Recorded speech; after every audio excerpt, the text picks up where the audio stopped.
and welcome back to the bunker. Sorry it's been a little while since I've done some movies, but thought it was about time I uploaded another one. So this has been quite an epic board, beyond all belief, so apologies for not having more videos, but this movie is about the Ork project that some of you may have heard me doing, and it's a close-up view of each of the boards in turn and how they are sort of put together for the client, because some of the boards have been extremely complicated to put together, so trying to sort of explain how all the parts come together on the board was probably quite difficult through writing. So that's what these movies are for, is to help the client actually put the parts together and build the board.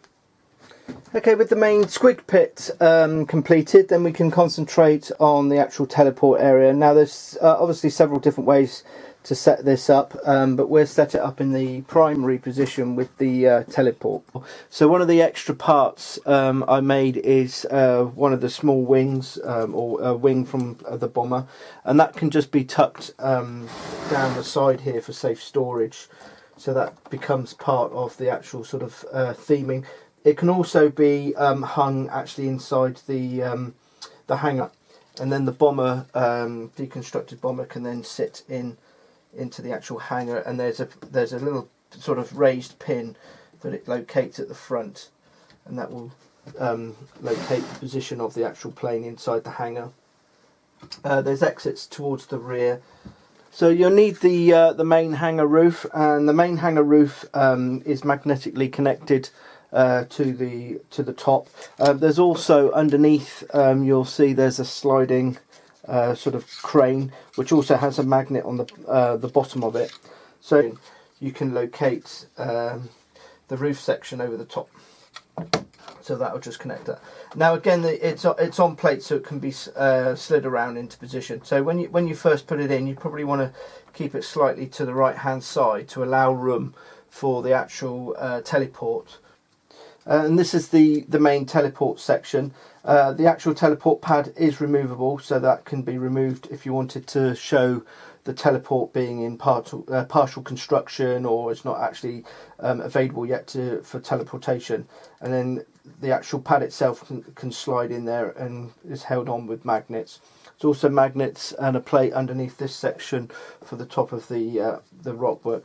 Now the way to do this is to sort of slide it in from underneath. So you might want to remove or push the roof section to one side, because basically the two sort of lock together, and then you can just sort of wiggle it around until you get the right sort of position.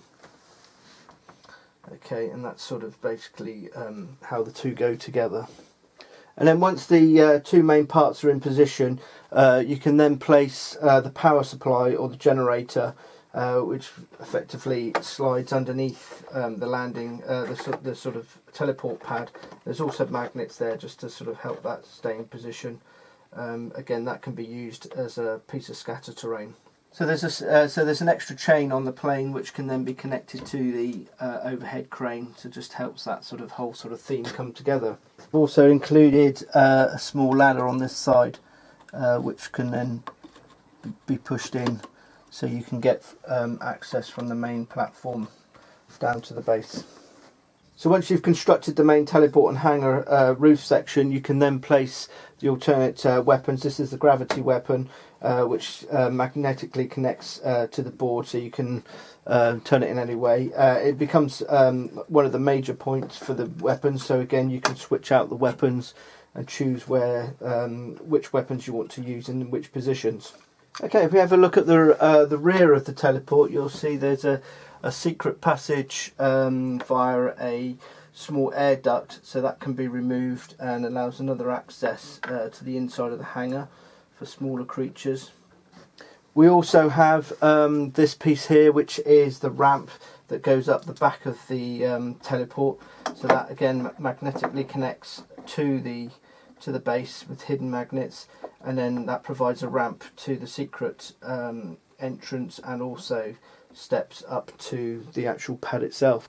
Okay, so once the ramp's in position, you can then place the small ladder in the two holes, and that will give you access to the teleport pad from both sides. Okay, and that's the completion of the teleport and the hangar in its primary position. And then all that's left now is to place some of the smaller items on the board.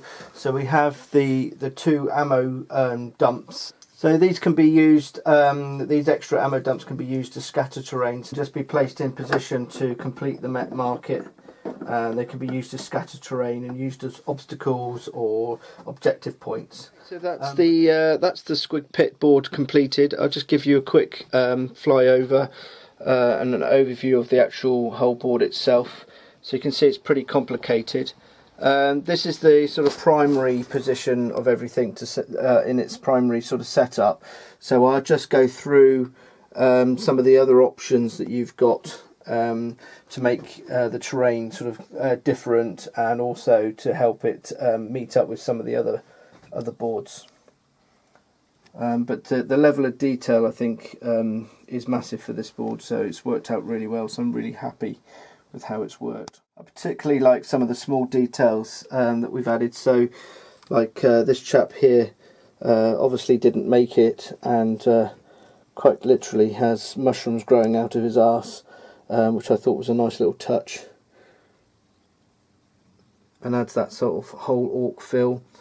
Who knows how they managed to get the teleport to work, and even if it does work, it's probably hit and miss. So again, you can roll for that throughout the game. So it all makes it very interesting. All the weapons are removable and can be repositioned, and it's just a great board to play and work on. Okay, so strip the board back to its bare state so we can have a look at the some of the alternative setups. So first of all, we're going to look at the alternative setup to the Squig Pit itself. So for this, you'll need the alternative sort of roof section, which again just magnetically connects onto the base.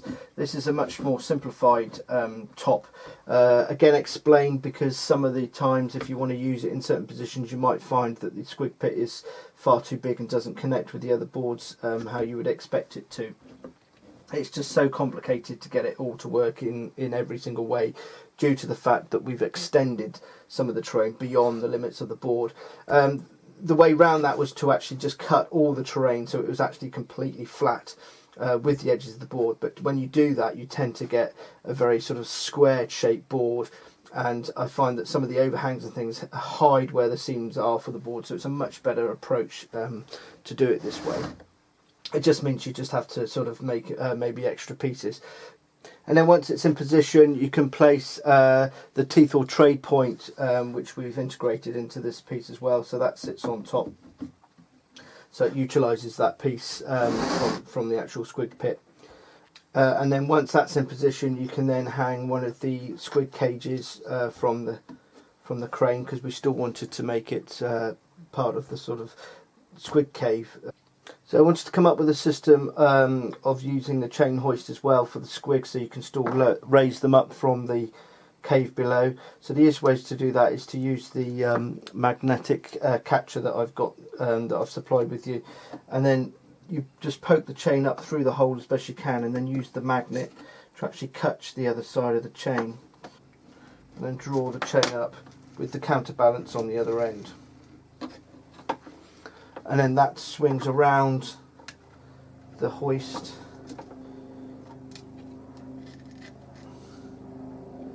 and then drops down, back down the other side. So effectively it does sort of work. You can use the same ladder as before, which is the long and the short leg. There's a position for that, so that can actually fit in there, and then they have access to the top. And then as before, you can use some of the other ladders just sort of pushed in position just to gain extra access. Ladder that had the magnets in the rear, that can be used at the front to climb up the front. But these are completely flexible, so you can just put these wherever you like. So that'll give you access to the upper levels. Okay, and then we can have a look at the main hangar itself. Now, because this space here was quite small, it's big enough for small vehicles quite comfortably with the main hangar and teleport, but the larger vehicles may have struggled a bit getting through this gap. So I made an alternative top that basically fits over the hangar, allowing you sort of more access effectively, so larger vehicles can pass through here if you wanted them to. Yeah, and as part of that, I've included this sort of opening hatch, which means that troops from up here can throw grenades down, or you can place some of the ladders, you know, in this position if you wanted them to climb up. So it's again pretty flexible. There's 2 extra access sewer pipes here, so they can come up through from below, and then you can remove, you know, to get access from the inside. So that might work out just as well as the main hangar top. So in this cut down version, you've got plenty of flexibility to use the terrain and how you want. You can use the scatter terrain for the Met market over in this section. You can, you know, basically build it up however you like. You've got the option to include the ramp if you wanted to, so they can, you know, build up different sort of scenes. Just have junk piles, you know, spread around the place.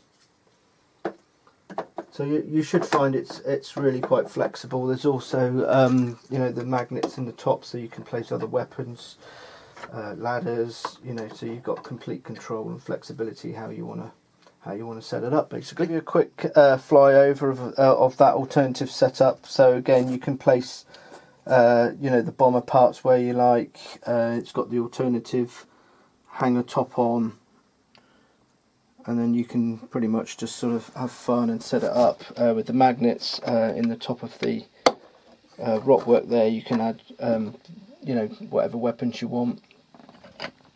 So I think you'll have fun just sort of playing with all the parts from all the different boards and just setting it up in different ways. Hi, thanks very much for watching. It was a bit of an epic board construction, as you can see from the movie. So I hope you enjoyed seeing how it all came together. And thank you very much for your comments, which are always welcome, and I'm trying to reply to all of them.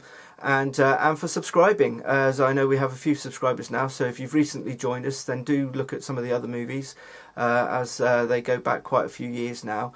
And I hope you enjoyed this project, and I look forward to seeing you in the future and showing you more projects.